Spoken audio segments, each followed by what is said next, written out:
It was one of those moments where time just seems to stop. You know? The room went completely silent.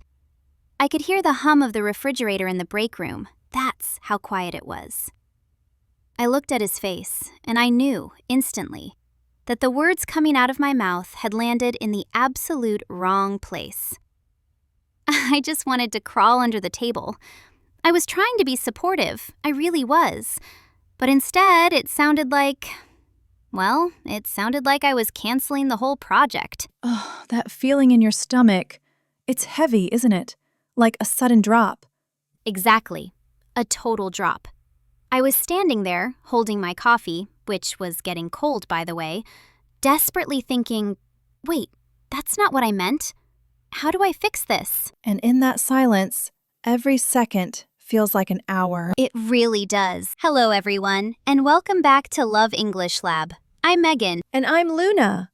We are so happy you are here with us today. Today, we are diving into a topic that I think every single person learning a language, and honestly, every native speaker too, has experienced. We're talking about fixing misunderstandings.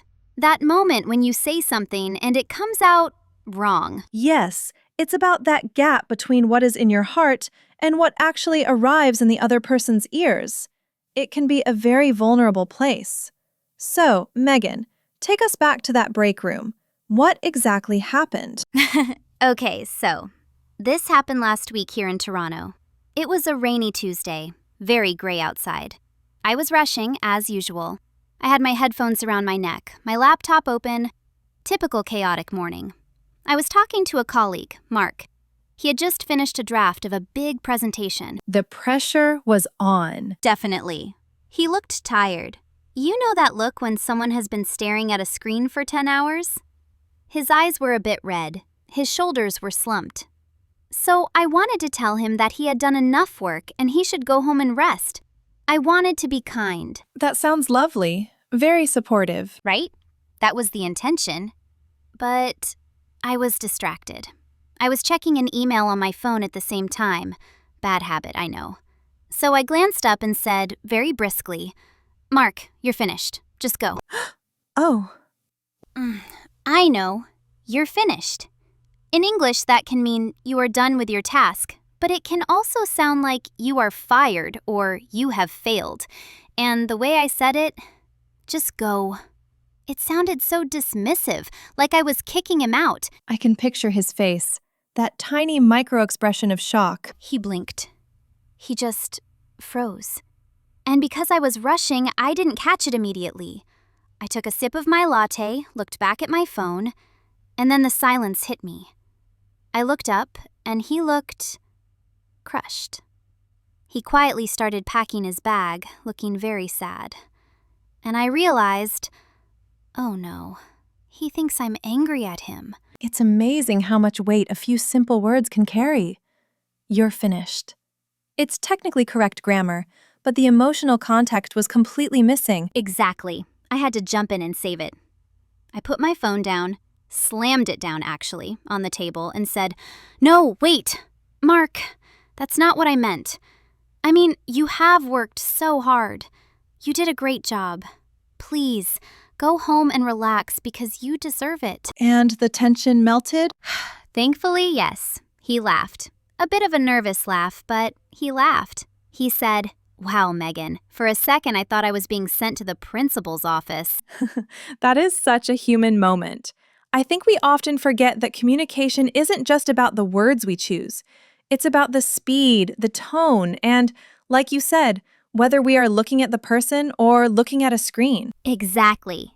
And that's what we want to explore today. Not just the grammar of fixing a mistake, but the feeling of it. How do you recover when things go wrong? It reminds me of something that happened to me recently, actually. Not with words, but with silence. You know how much I love my quiet mornings in Seattle. Oh, absolutely. Your tea and your books. Yes. Well, a friend came to visit. She's very energetic, very talkative, wonderful energy. We were sitting in my living room, watching the rain against the window. It was one of those heavy gray Pacific Northwest days. I can see it. Very cozy. Very. I was feeling deeply comfortable. So I stopped talking. I just wanted to sit with her in the quiet. To me, that is a sign of great friendship, when you don't need to fill the space. But after about 2 minutes, she turned to me, looking very anxious, and asked, Luna, are you mad at me? Did I say something wrong? She misinterpreted the silence. She did. She thought my silence was coldness. She thought I was withdrawing. I had to quickly explain, Oh no, not at all. I'm just enjoying the moment with you. It was a misunderstanding of emotional dialect, I suppose. Emotional dialect. I love that. It's like we are all speaking slightly different languages, even when we are both speaking English. Precisely. And when we are learning a new language, that fear of being misunderstood is so big. It can stop people from speaking entirely. I often tell the learners I work with, confusion is not a failure, it's just a signal. That is such a healthy way to look at it. A signal, like a traffic light turning yellow. It just means slow down, check the intersection. Yes. So let's talk about the practical side, Megan. When you realized Mark was upset, you used a very powerful phrase. That's not what I meant. Yes, it's my go-to phrase. That's not what I meant. It's clear, it's direct, but it's not defensive. I didn't say, you misunderstood me, which sounds like it's his fault. I took responsibility. That is not what I meant. That is a crucial distinction. You misunderstood puts the blame on the listener. That's not what I meant keeps the focus on your intention. It invites them back in. Exactly. Another one I use a lot is, let me rephrase that. It gives me a second chance. It's like hitting the rewind button. Let me rephrase that. What I wanted to say was, I like let me say that differently. It feels very gentle. I remember when I was first living in a shared house years ago. I had a roommate and we were discussing chores, cleaning the kitchen. the classic roommate conflict zone. Always. I wanted to suggest a new system for the dishes. I was trying to be logical. I said, you need to be more organized with the plates. Ooh, you need to. That can sting. It did sting. She immediately crossed her arms, her face closed off. I realized I sounded like a parent, or a boss. I felt that heat rise in my cheeks. Do you know that feeling? When you know you've just created a wall? Oh, I know it well. It's almost physical. Your heart beats a little faster. Yes, so I stopped. I took a breath, and I said, I'm sorry, that came out wrong. I didn't mean to sound critical. I'm just feeling overwhelmed by the mess, and I want us to find a solution together. That is beautiful. That came out wrong. That's another great phrase. It separates you from the words. It's like saying, oops, the words came out messy, but my heart is in the right place. Exactly. And being able to name your emotion helps too. I'm feeling overwhelmed. It changed the whole dynamic. She uncrossed her arms. She softened. She said, okay, I get that. I'm tired too.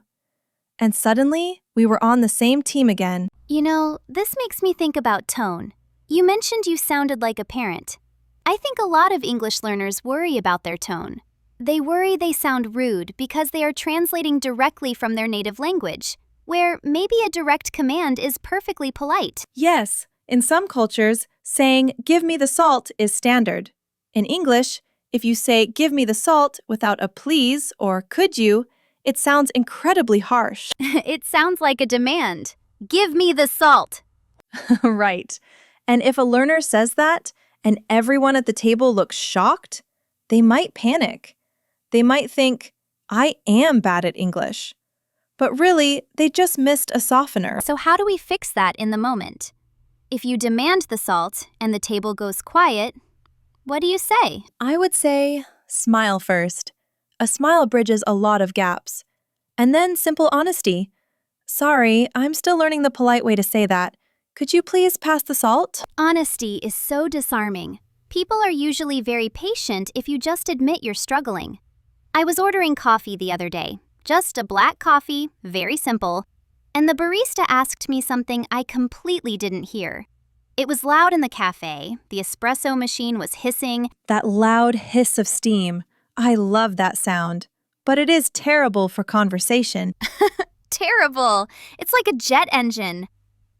She mumbled something, and I just nodded and said, "Yes, please." The dangerous nod. The dangerous nod. I had no idea what I agreed to. And then she handed me my coffee, and she had put whipped cream and sprinkles on top. On a black coffee? Yes, a mountain of whipped cream. I must have agreed to the special of the day topping or something. And I stood there, looking at this sugary explosion, thinking, wait, that's not what I meant. Did you send it back? No, I drank it. I didn't want to be difficult. But if I had wanted to fix it, I suppose I could have said, "Oh, I'm so sorry, I must have misheard you. I actually just wanted it black." I must have misheard you. That is very polite. It takes the blame on yourself rather than saying you didn't speak clearly. Exactly. It's all about smoothing the edges, making the other person feel safe, even while you are correcting the situation. Smoothing the edges. I like that visual. It's like sanding a piece of wood, making it soft to the touch. You know, Megan, sometimes the misunderstanding isn't about words or tone. Sometimes it's about culture, or just different ways of seeing the world. Oh, absolutely. Do you have an example in mind? I was thinking about how we express enthusiasm. I have a student from a culture where being very loud and expressive is a sign of engagement. It shows you care. But here in Seattle, well, we can be a bit more reserved. The famous Seattle freeze. A little bit, yes. We are quiet. So, this student was in a meeting, and he was agreeing with his boss. He was saying, "Yes, exactly. I agree," deeply and loudly. He was leaning in across the table. Intense. Very intense. And his boss actually took a step back. She looked overwhelmed. She interpreted his volume as aggression. She thought he was angry or trying to dominate the room. Oh no, and he was just trying to show he was on board. Precisely. He felt the shift in the room. He came to me later and said, "Luna, why did she look scared? I was happy." That's heartbreaking. What did you tell him? We talked about volume control, but we also talked about how to narrate your intentions. I told him, if that happens again, he can pause and say, "I'm sorry if I'm getting loud. I'm just really excited about this idea." Yes, narrating your feelings. That is such a pro tip. I'm not yelling, I'm just passionate. Exactly. It clears the air immediately. It gives the other person the correct label for the emotion. Because anger and passion can look very similar from the outside. That's so true, especially if you are speaking quickly. You know, I tend to speak fast when I'm nervous, and I've had times where people thought I was in a rush to leave, when really I was just anxious about the conversation. Anxiety often looks like impatience. It does. I remember a date I went on years ago. I was so nervous. I was tapping my foot, looking around, talking a mile a minute, and halfway through dinner he asked, "Do you have somewhere else to be?" Ouch. Yeah, he thought I was bored or rude. I had to stop myself. I took a deep breath. Actually, I remember doing exactly what you always suggest, Luna. I put my hands on the table to ground myself. Good. Connect with the physical world. And I said, "I'm so sorry. I'm not in a rush.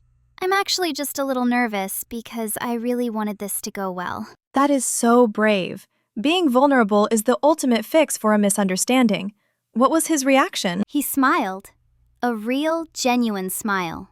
He said, "Oh, thank God. I was nervous too."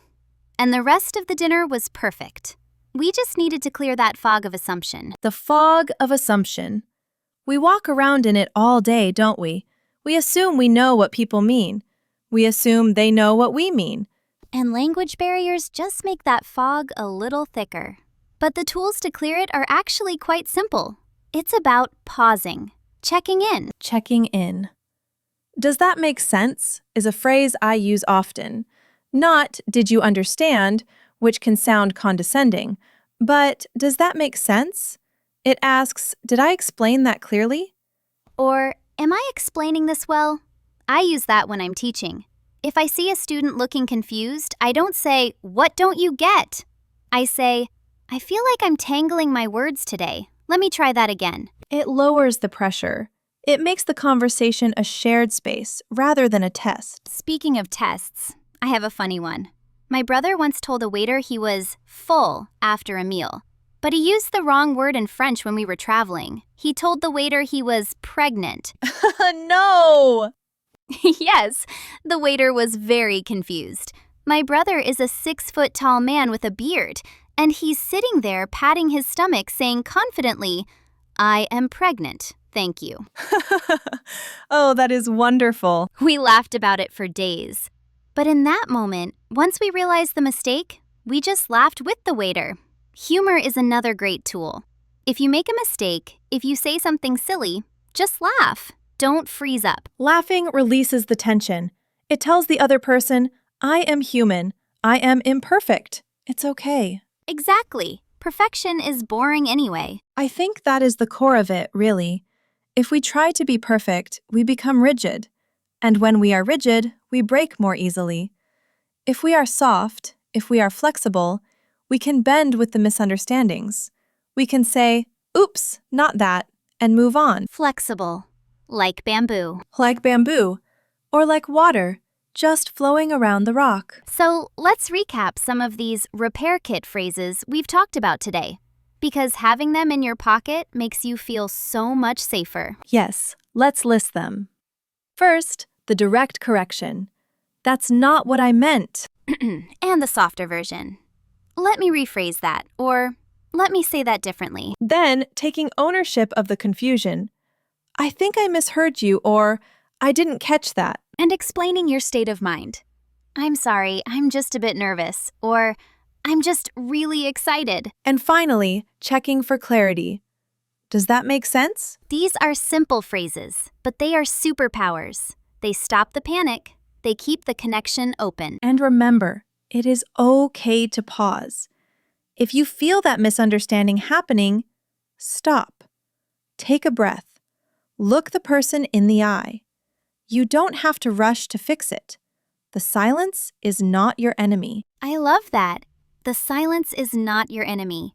It gives you time to think. You know, Luna, talking about this makes me feel better about that moment with Mark and the "you're finished" comment. It reminds me that the repair was actually a nice moment of connection between us. Often, the relationship is stronger after you fix a misunderstanding than it was before. Because you have navigated a small crisis together, you have shown each other grace. That's a lovely thought to end on. The mistake can actually be a gift. If we handle it with kindness. Well, we hope this conversation helps you the next time you find yourself in a verbal tangle. Don't panic. Just breathe, smile, and rephrase. And be patient with yourself. You are doing something very difficult by learning a new language. Give yourself credit for that. Absolutely. Before we go, if you enjoyed this conversation and you want to keep practicing your listening with us, please make sure to subscribe to the channel. It really helps us continue to create these quiet spaces for you to learn. We appreciate every single one of you who listens. And we want to hear from you. Tell us in the comments, have you ever had a funny or embarrassing misunderstanding in English? Or in your own language? Oh, I would love to read those stories. Please share them. We can all laugh and learn together. Thank you so much for listening to Love English Lab. I'm Megan. And I'm Luna. Take care of your thoughts today. See you next time!